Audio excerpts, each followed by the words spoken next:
We live in a world flooded with voices. Notifications, news cycles, opinions, strategies, warnings, data. But amid all that noise, one voice goes missing. Yours. Not the voice you use to reply to emails or make small talk. The deeper one. The voice that comes from stillness, not survival. The one that whispers when you're alone, not when you're being watched. Ralph Waldo Emerson called this voice the genius within. He believed that each of us carries a unique spark, an inner compass, far wiser than anything we could find in books, systems, or approval. And he didn't just suggest we listen to it, he demanded it. Trust thyself. Every heart vibrates to that iron string. This video is about rediscovering that string and learning to follow where it leads. Somewhere along the way, most of us stopped trusting ourselves. We learned to look outward for every decision. What school to attend, what job to take, how to act, how to feel, even who to be. And in doing so, we outsourced our lives. We replaced intuition with information. We abandoned the mysterious for the measurable. And we called it wisdom. But intuition isn't soft or irrational. It's not emotional guesswork or vague gut feelings. It's a form of intelligence that comes before thinking, an awareness that transcends logic. It gathers more than the conscious mind ever could. And when you quiet down enough to listen, it speaks clearly. It arrives as a pull, knowing, a sense you can't explain but can't ignore. That's why it's so easy to dismiss. It doesn't shout. It doesn't justify itself. And in a world obsessed with proof and explanations, it often gets drowned out. Imagine you're standing at a crossroads. One path is safe, logical, predictable. The other is wild, uncertain, but it calls to you. What do you do? Most people hesitate. They ask friends. They search online. They wait until they're sure. But Emerson would ask something far more radical. What does your soul say? He believed your life's direction should come from the inside out, not the outside in, that you must go where there is no path and leave a trail. The challenge is your soul doesn't yell. It doesn't argue. It simply speaks once and waits. We're taught to be rational, calculated, cautious, but that's not what creates real change. Visionaries don't build the future by playing it safe. They listen to something bigger than fear. Your intuition isn't a hunch.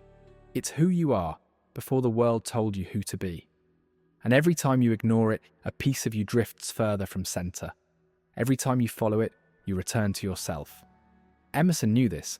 That's why his work wasn't just poetry or philosophy. It was a declaration of freedom. Freedom from conformity. Freedom from the lie that truth can only be found outside you. So here's the question. When was the last time you trusted yourself deeply, without needing proof? If it's been a while, that's okay. You haven't lost the voice, it's just quiet. And in the next part, we're going to explore exactly what's been blocking it, and how to begin clearing the way back. If intuition is so powerful, why don't more people live by it? Why do we hesitate, overthink, and stall, when deep down we already know? Because that inner voice has enemies, and most of us are unknowingly feeding them. Enemy number one, noise. You can't hear a whisper in a hurricane. Most people never access their intuition because they're never truly quiet. There's always something playing, something scrolling, something buzzing. And underneath it all, an unease with silence. But Emerson reminded us, nothing can bring you peace but yourself. Peace doesn't rise in noise. It waits in stillness. Your intuition doesn't fight to be heard. It waits for you to shut up. Enemy number two. Ego, even when you do hear the voice, it often gets twisted. Why? Because it has to pass through layers. Fear, craving, pride, insecurity. Your intuition might nudge you to leave a job, or end a relationship, or move towards something uncertain. But the ego pushes back. What will people think? Who am I without this? What if I fail?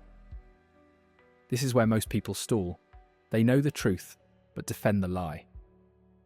Enemy number three, inaction. And then there's the rare moment.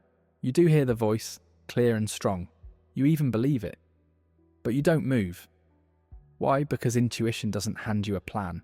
It hands you a direction and asks, will you walk? It doesn't promise safety. It offers something better, alignment. So how do we begin clearing the way back to our own voice? It starts with space to feel, to listen, to remember. Here's how. Step 1, practice silence. No background noise, no distractions, just you. It might feel uncomfortable at first, but discomfort is the doorway. Take a walk without your phone, sit by a window, lie on the ground and breathe. Eventually the static quiets, and beneath it something steady and alive begins to surface. That's the voice. Step 2, reconnect with your body.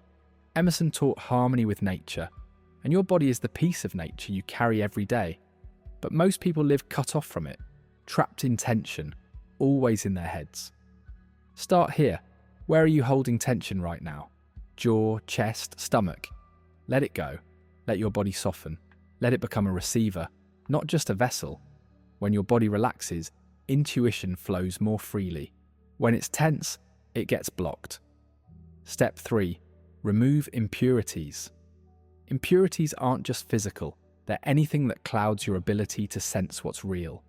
Clutter, toxic relationships, mindless scrolling, addiction to validation or control. Each one is like a rope tying a hot air balloon to the ground. To rise, you cut them one by one. This is what spiritual purification looks like, not perfection. Just clearing space so you can hear again. Step 4, live closer to death. Emerson wrote, "It is not the length of life, but the depth." When you confront the truth that your time is limited, priorities shift. Status, money, likes, they start to lose their grip, and what remains is what matters. Contemplating death isn't morbid, it's liberating. Because once you accept that nothing lasts, you finally begin asking what's worth living for. And when you ask that question honestly, intuition answers. None of this is easy, but that's the point. The voice within you is wise, ancient, and unwavering, but it will not fight for your attention. You must meet it in stillness. You must remember how to listen. And when you do, you realize you've always known.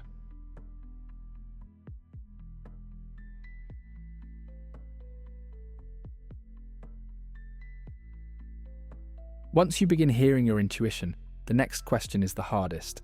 Will you follow it? Because it's one thing to feel the pull, it's another to build your life around it. This is where Emerson becomes radical. He didn't just advocate for trusting yourself. He believed you had a responsibility to obey that trust. The only person you are destined to become is the person you decide to be. But for Emerson, that decision wasn't about logic, spreadsheets, or approval.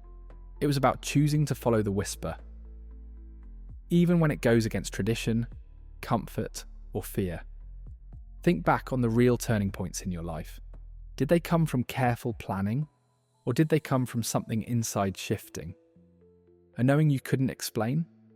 A choice that didn't make sense on paper, but felt right in your bones?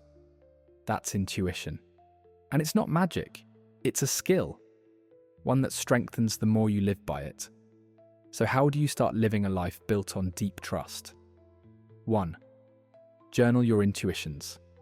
Treat them like sacred seeds. Write them down, even if they're unclear, strange, or inconvenient. By putting them into words, you give them form. By returning to them, you give them water. Some intuitions bloom in days, others take years, but none of them grow if you don't capture them. 2. Take strategic action. Intuition isn't the end of thinking, it's the beginning. When a deep pull arises, to move, to leave, to create, don't rush, but don't delay. Build scaffolding.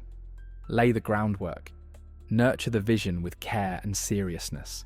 There's a difference between chasing whims and honouring whispers. You'll feel it. This isn't recklessness, this is alignment. 3. Let go of the timeline. The biggest trap is thinking your intuition owes you clarity now. It doesn't. Some intuitions are slow cooked. They take months, sometimes years. That doesn't mean they're wrong. It means they're growing roots. You are not late. You are not behind. Adopt the pace of nature. Her secret is patience. Eventually something shifts. You stop living from your ego. You stop trying to control everything. And instead you start living from something deeper, something that moves through you, not from you. You stop asking, what should I do? And begin asking, what is life asking of me now? You become a vessel, an instrument, a force of nature, played by something greater. And that's when life becomes magic. At that point, trust becomes effortless. You don't need permission. You don't need proof. You've seen what happens when you follow your intuition. And more importantly, you've seen what happens when you don't. So you stop hesitating. You start following. And everything changes. So let me ask you, what is your intuition whispering to you right now? Not what the world expects. Not what your family taught you. Not what fear demands. What is that voice? The one beneath the noise, really saying? Take a breath, close your eyes, and just listen. It's been waiting, and maybe now you're ready to hear it.